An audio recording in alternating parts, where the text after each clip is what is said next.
Penyuluhan kesehatan untuk Catin. Apa sih yang dimaksud dengan Catin? Calon pengantin atau Catin adalah pasangan laki-laki dan perempuan yang belum mempunyai ikatan baik secara hukum agama maupun hukum negara. Kenapa perlu adanya penyuluhan untuk Catin? Tujuan dilakukan penyuluhan kesehatan reproduksi pada calon pengantin adalah untuk meningkatkan pengetahuan calon pengantin mengenai kesehatan reproduksi untuk mempersiapkan generasi yang berkualitas. Catin penting untuk mengetahui kesehatan reproduksi karena Catin nantinya akan menjalankan proses, fungsi, dan perilaku reproduksi. Juga agar Catin nantinya dapat terhindar dari beberapa risiko yang berkaitan dengan kesehatan reproduksi. Kesehatan reproduksi. Edukasi mengenai kesehatan reproduksi atau KISPRO sangat penting diberikan pada calon pengantin atau Catin, khususnya pasangan yang akan menikah. Pasalnya, jika pengetahuan seperti ini belum diperoleh, dikhawatirkan akan menjadi hal negatif. Misalnya seperti pernikahan dini, bahkan kelahiran sebelum tepat usia. Reproduksi didefinisikan sebagai kondisi sehat secara fisik, mental, dan sosial. Bukan saja terbebas dari penyakit atau yang berkaitan dengan fungsi, sistem, dan proses reproduksi manusia untuk melanjutkan keturunan saja. Namun, kesehatan reproduksi calon pengantin atau Catin dapat diartikan sebagai keadaan sehat secara fisik, mental, dan sosial seorang calon pengantin. Bukan hanya terbebas dari kehamilan yang tidak diinginkan, aborsi yang tidak aman, penyakit menular seksual atau PMS, atau HIV dan AIDS, serta bentuk tindak kekerasan dan pemaksaan seksual.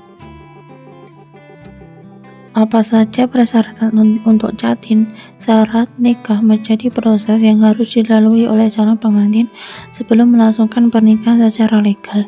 Di Indonesia telah terdapat beberapa syarat nikah yang harus dilengkapi oleh calon mempelai baik pria maupun perempuan, termasuk diantaranya biaya pernikahan. Calon pengantin bisa datang langsung ke KUA kecamatan untuk mendaftarkan pernikahannya dengan membawa syarat nikah sebagai berikut. 1. Surat keterangan untuk nikah model N1, surat keterangan asal-usul model N2. 2. Surat persetujuan mempelai model N3, surat keterangan tentang orang tua model N4. 3. Surat pemberitahuan kehendak nikah model N7. Apabila calon pengantin berhalangan, pemberitahuan nikah dapat dilakukan oleh wali atau wakilnya. 4. Bukti imunisasi T1 calon pengantin wanita, kartu imunisasi, dan imunisasi T2 dari puskesmas setempat. 5. Membayar biaya pencatatan nikah sebesar 30.000. 6. Surat izin pengadilan apabila tidak ada izin dari orang tua atau wali.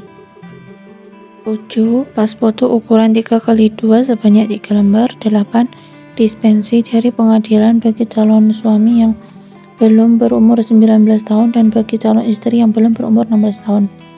9. Bagi anggota TNI Polri membawa surat izin dari atasan masing-masing. 10. Surat izin pengadilan bagi suami yang hendak beristri lebih dari seorang. 11. Akta cerai atau kutipan buku pendaftaran talak atau buku pendaftaran cerai bagi mereka yang perceraiannya terjadi sebelum berlakunya Undang-Undang Nomor 7 Tahun 1999. 12. Surat keterangan tentang kematian suami atau istri yang ditandatangani oleh kepala desa atau lurah atau pejabat berwenang yang menjadi dasar pengisian model N6 bagi janda atau duda yang akan menikah. Nah, pada syarat nikah, poin keempat disebutkan bahwa imunisasi TT adalah salah satu persyaratan nikah. Apa sih yang dimaksud imunisasi TT? Kenapa imunisasi TT harus menjadi salah satu syarat untuk nikah? Imunisasi TT adalah imunisasi tetanus toxoid. Pasien akan diberi vaksin berupa bakteri Clostridium tetani yang dilemahkan dengan harapan untuk suntik TT membuat tubuh kebal terhadap bakteri tersebut. Bakteri Clostridium tetani sering ditemukan di tempat yang kotor, termasuk tanah dan debu, kotoran hewan dan manusia, juga besi yang berkarat.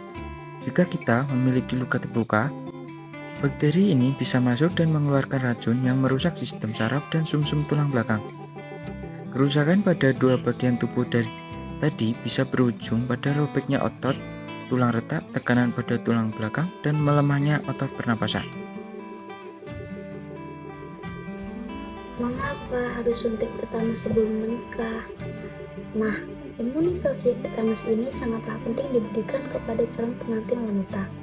Karena saat berhubungan seks pertama kali, biasanya terjadi robekan selaput darah.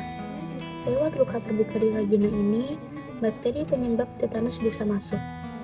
Selain itu, saat menikah nanti, kemungkinan besar wanita akan hamil.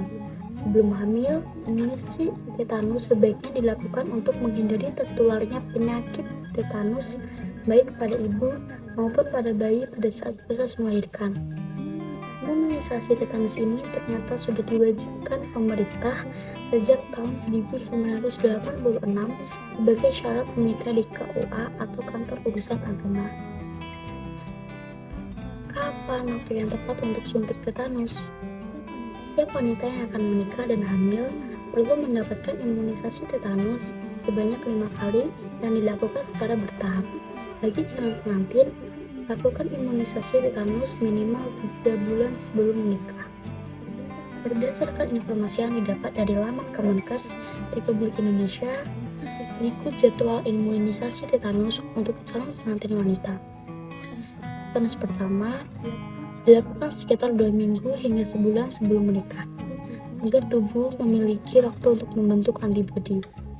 Tetanus kedua dilakukan sebulan setelah tetanus pertama. Vaksin dapat efektif melindungi hingga 3 tahun ke depan. Tetanus ketiga dilakukan 6 bulan setelah tetanus kedua. Efektif melindungi dari tetanus hingga 5 tahun berikutnya. Tetanus keempat dilakukan 12 bulan setelah tetanus ketiga. Namun perlindungan efektif adalah 10 tahun.